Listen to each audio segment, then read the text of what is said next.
우리의 일상 속 숨겨진 이야기, 장애인, 비장애인의 경계를 넘어 서로를 이해할 수 있는 따뜻한 시간. 미랄복지재단과 한국장애인고용공단, 그리고 저 배우 윤현민이 전하는 나만 몰랐던 이야기. 오늘 제가 읽어드릴 이야기는요, 김성준님의 밤길입니다.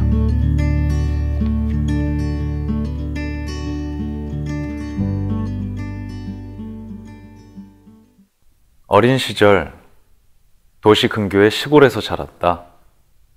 팍팍한 살림 때문에 고장난 TV 한 대에 의지해야 했는데 화질이 좋지 않아서 화면 속 형체가 실루엣처럼 보이는 게 고작이었다. 우리 형제들은 그거라도 가까이서 보려고 TV에 코를 박다시피 했었다. 지지직거리는 화면에 꽂힌 눈동자들은 점점 시력이 약해지고 있었다. 그 TV 탓인지 아니면 선천적으로 시력이 약했던 것인지 우리 형제들은 하나같이 눈이 좋지 않았다. 그중 첫째 누나가 가장 심했는데 한쪽 눈은 시신경이 거의 죽어서 빛만 인식할 수 있다고 했다. 다른 한쪽은 심각한 근시. 그 때문에 첫째 누나는 두꺼운 안경을 써도 앞을 잘 볼 수가 없었다. 내가 7살 때였던 걸로 기억한다. 로보캅이라는 영화가 개봉했는데 우리 집 고장난 TV에는 연일 그 영화의 광고를 틀어대고 있었다. 로봇이 된 경찰이라니? 극장이 너무나 가고 싶었던 나는 하루 종일 떼를 쓰며 어머니를 졸랐다. 하지만 대가족을 돌보시던 어머니는 너무나 바쁘셨다. 그렇다고 나도 물러설 수는 없었다. 정말 무던히도 때를 썼던 것 같다. 하는 수 없이 첫째 누나가 나를 데리고 극장에 가기로 했다. 7살이었던 나는 초등학교 6학년 누나 손을 잡고 쿵쾅거리는 심장을 진정시키며 시골버스에 올랐다. 한글도 모르는 7살짜리가 외화를 본다 한들 뭐가 얼마나 재밌을까?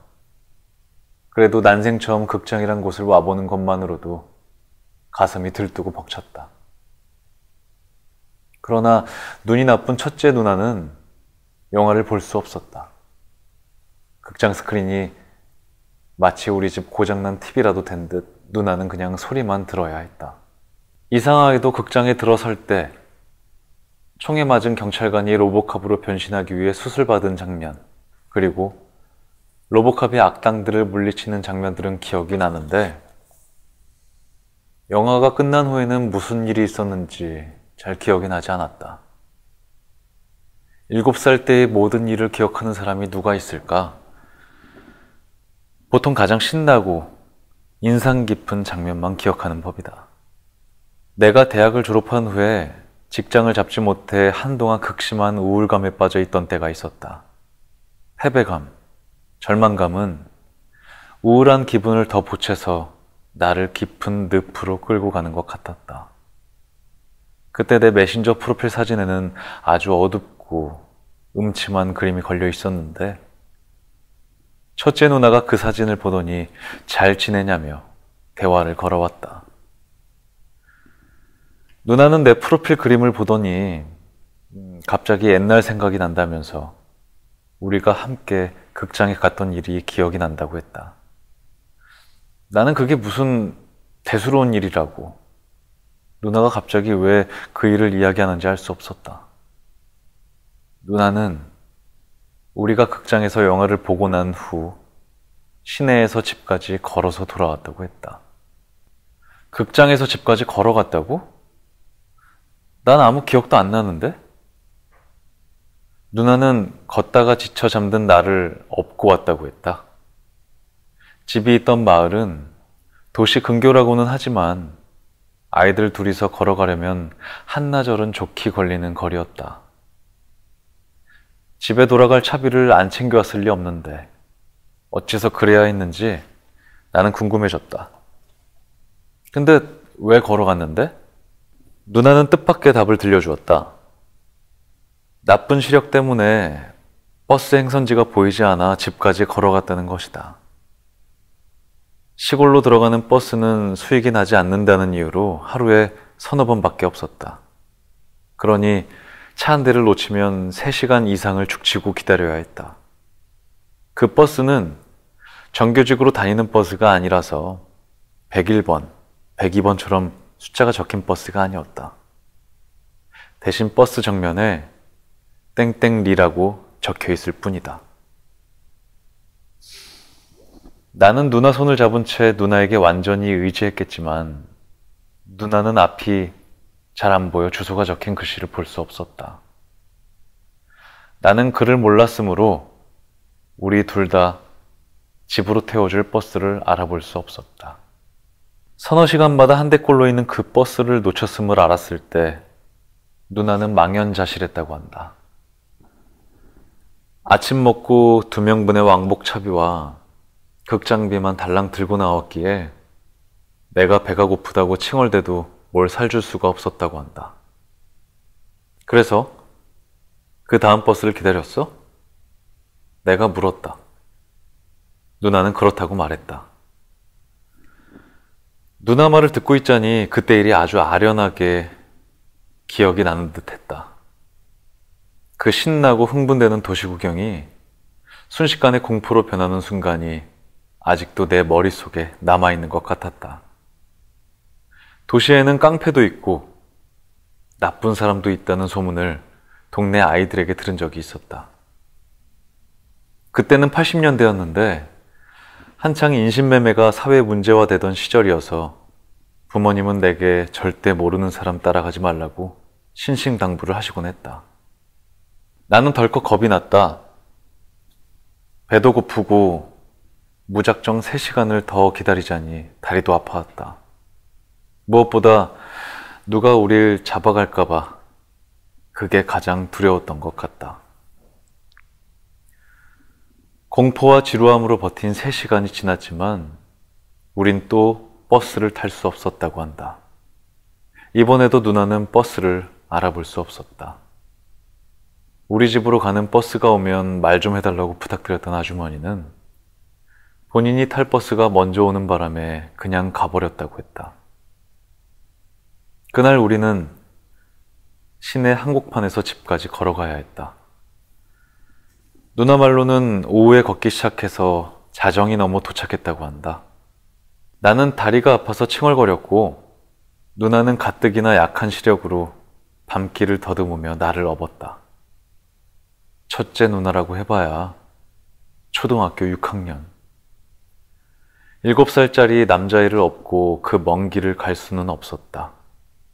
우리는 걷다가 쉬었고 내가 업혔다가 다시 길바닥에 앉아 쉬기를 반복했다. 누나 회상으로는 마침 보름달이 환하게 떠 있었지만 저기 흐릿하게 보이는 게 보름달인 건 알겠으나 앞이 깜깜하고 막막한 건 어쩔 수 없었다고 한다. 7살짜리가 밤길을 걷는 건 엄청난 공포를 뜻한다. 나는 무진장 울었고 울다가 지치면 누나 등에 머리를 박고 잠꼬대를 했다곤 한다. 누나는 잠든 나를 업고 어두운 눈을 비벼가며 꼬불꼬불하고 거친 시골길을 조심스레 걸어야 했다. 자정이 넘어 파김치가 되어 집에 도착했을 때 어머니는 울고 계셨다고 한다. 애 둘을 한꺼번에 잃어버리고 집에는 난리가 나 있었다. 아버지는 경찰에 실종 신고를 해두셨고 동네 사람들 중에 차 있는 사람들은 우리를 찾아 나섰다고 했다. 나는 기억할 수 없지만 엄마는 누나의 등짝을 세차게 때리며 우셨다고 했다. 누나는 눈이 안 보여서 버스를 탈 수 없었다고, 결국 걸어올 수밖에 없었다고 설명하자 엄마의 울음이 더 커졌다. 형편이 어려워 자식 눈이 그 정도로 나쁜지 알 수 없을 만큼 바쁘고 빡빡하게 사셔야 했던 어머니. 그날 나는 잠든 채로 집에 와서 안방에 눕혀져 쭉 잤지만 어머니와 첫째 누나는 한참을 울었다고 한다. 내가 집을 떠나 산 지도 20년이 넘었는데 그 세월이 길어질수록 마음이 집에서 멀어진다. 누나를 1년에 한두 번 만나도 서먹하고 언제부턴가 왠지 거리감을 느낀다. 그러나 누나가 들려준 그때 일, 어려서 기억의 단편만 흐릿하게 남아있는 그날, 누나는 보이지 않는 눈으로 나를 지켜주었다. 작은 등짝에 나를 업고 칭얼거리는 어린 동생을 위해 밤길이 안 무서운 척, 다리가 안 아픈 척 했을 것이다. 눈이 심하게 나쁜 누나가 겪어야 했을 고통과 서름과 불편이 어디 그때뿐이었을까?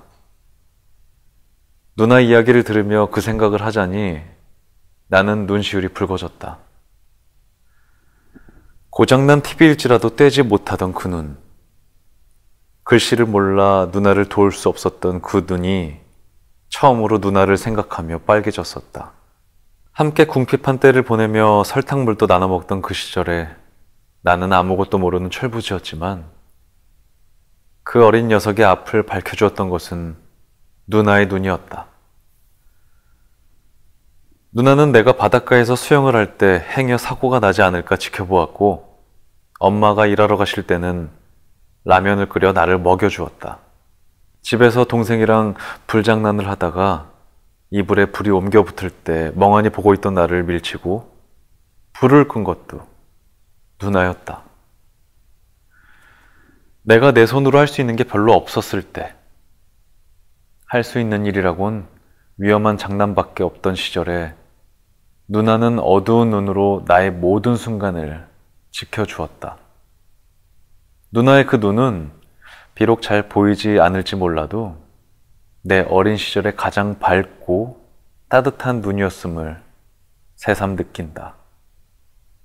그 눈이 아직도 나를 향해 있는지 내가 힘이 들고 슬플 때 내 카톡 그림까지 살피며 보듬어 주었다.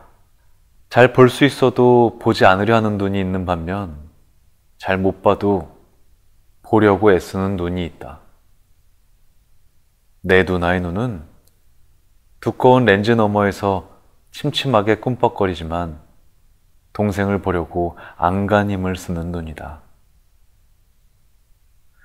수치상으로는 얼마 안 되는 시력이겠지만 그 시력이야말로 가장 중요한 것을 보고 살피고 쓰다듬을 수 있는 눈임을 나는 안다.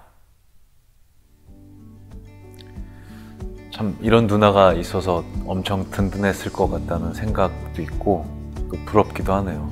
또 한편으론 이 글을 읽으면서 나는 또 누군가에게 또 이런 눈이고 입이고 귀가 돼줬던 적이 있었나? 라는 생각도 하면서 다시 또 나를 되돌아보게 했던 시간이었던 것 같고요.